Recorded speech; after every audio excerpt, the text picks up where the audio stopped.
Hello ladies and gentlemen of YouTube and welcome back to another edition of my videos. Today I'm going to start you with a very interesting puzzle for one of my recent games. In this position here, my opponent played knight captures on h4, attacking my queen and exploiting this pin on g3. I actually resigned in this position, but in fact there is a very clever way that I can not only save this position but give me a very good winning edge. I'll give you the solution at the end of this video, but for now let's move into the game that we want to focus on today. So in this particular game I actually played this on a correspondence game. So for those who don't know, I do love playing a lot of correspondence chess. I normally have quite a few games on the go. Obviously, with it being in lockdown, I have more than my usual games than I normally have. I normally have around sort of a maximum of 10 games playing at the same time, but here at the moment I've got about 22 different games going on. For those who are uninformed as to what correspondence chess is or what it even means, essentially correspondence chess is where you'd have normally a number of days to make a move. This gives you loads of time to think about the positions, analyze it, use opening books and other things, or read certain material around positions, and I think it's a great way of improving. You get to look at a position, properly analyze it, properly calculate it, and I've always loved playing correspondence chess. I'm coming up to nearly 1,000 games on chess.com on correspondence, which is mad to think. And I started probably playing correspondence chess back in 2012, so nearly 8 years of loads and loads of games. And these are games, by the way, bear in mind I play a lot of games that are like on 7 days a move, so you can imagine how many games I must have played over the years. In any case, this is a really fun little game that I had here. I was playing as white, and one of the openings I've been just experimenting a bit with, and I've always kind of had a bit on and off with this opening, is the London system. I want to kind of maybe incorporate this a bit into my my normal tournament repertoire, just as just a kind of a weapon to help. If I just want an easy opening to play, or if I know my opponent is a highly tactical, crazy player, this is a good way of sort of slowing down a lot of the initiative, because the London system, it's just very solid. There's not really a brilliant way for black to suddenly smash everything open and try and seize the initiative. There are some lines, you can find them online, about things, early ideas like c5 and bishop and queen to b6, but again, white has got some good resources to try and counter this, and there's some great material online for that. In any case, my opponent played knight to f6.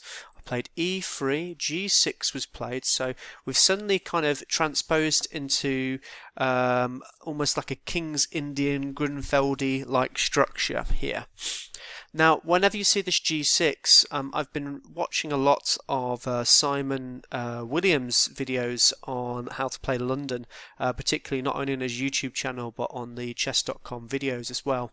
And here he actually recommends playing knight to c3 instead of the normal c3 in this position, and we'll see why in a little bit. So after knight to c3, bishop came to g7. I now played the audacious move h4. I push, as he likes to say, Harry the h-pawn up the board to deliver some devastating checkmates. And for my opponents, really in this sort of position, he should avoid castling here and maybe play a move like c6 or even just playing h5 in this position. But here he castles, which is actually not a great move in this position, as it allows me to just continue my assaults, my siege, so to speak, with h5 now. And already I would say that white has a good edge. Why does he have a good edge? Well, let's find out in the next few moves. So here he captures my pawn. It looks like he's getting a nice free pawn out of this, but oh no, the rook comes flying in, taking the knight. And after g takes on h5, we have queen takes on h5. And you can see here that black's kingside position is looking a little bit exposed now. He has no longer got this lovely pawn here which anchors the whole position together. I've got ideas of just coming in with my bishop to d3 and already looking at different checkmating ideas along there. My opponent here, he played c6. Doesn't look like a terrible move, but now I've got a I first play here now bishop to d3 to threaten the mate. f5 was played to block it. And well, here I just sort of look to just develop normally and get the remainder of my pieces out. Notice here, black, he still hasn't really got any of his back row pieces out, so he's going to come under heavy pressure.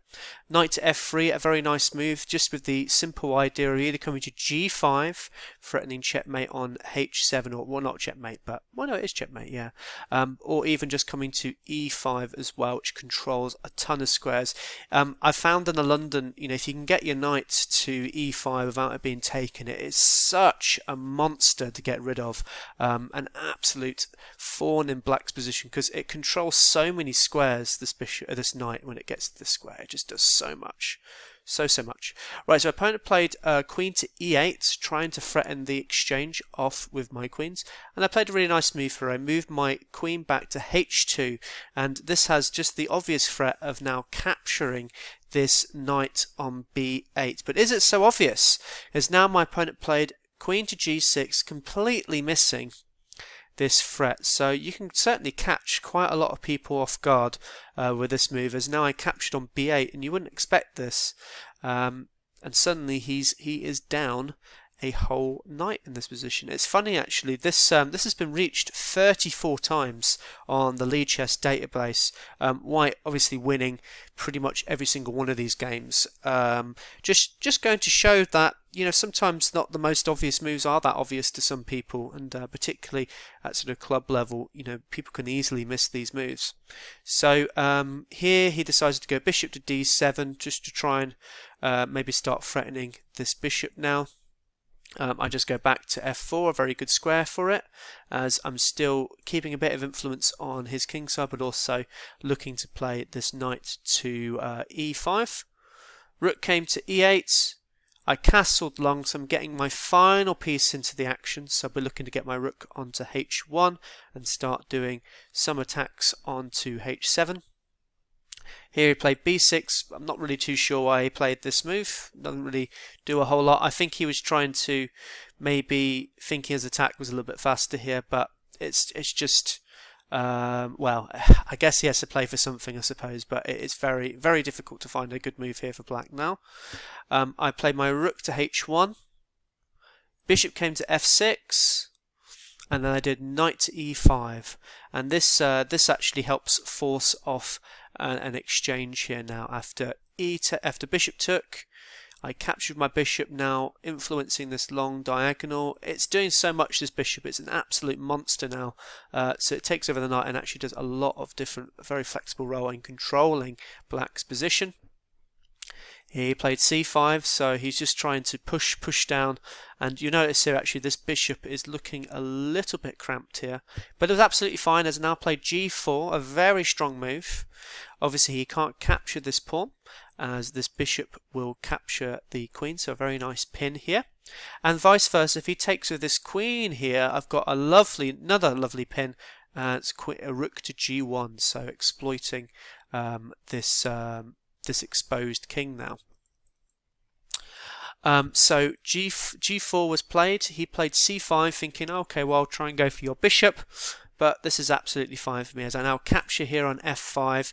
I can get away with a move like this. Play bishop to f5, and I could take here, but I don't think it leads to anything. But a much better move, a much stronger move, which is what I played, was rook to g1, so just exploiting this pin.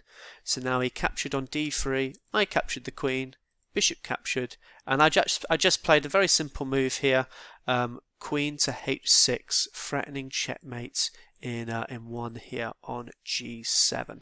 A very, very nice move, a very clinical win. My opponent actually just resigned in this position. I don't think there's really much he can really do in this position. The only move that I think saves him is just rook to f7. After this, I would probably play a move like knight captures here, and then maybe look to reroute the knight somehow into the position to start attacking the black's position now. If I turn on the engine now, I'm just interested. Yeah, so this is clearly winning.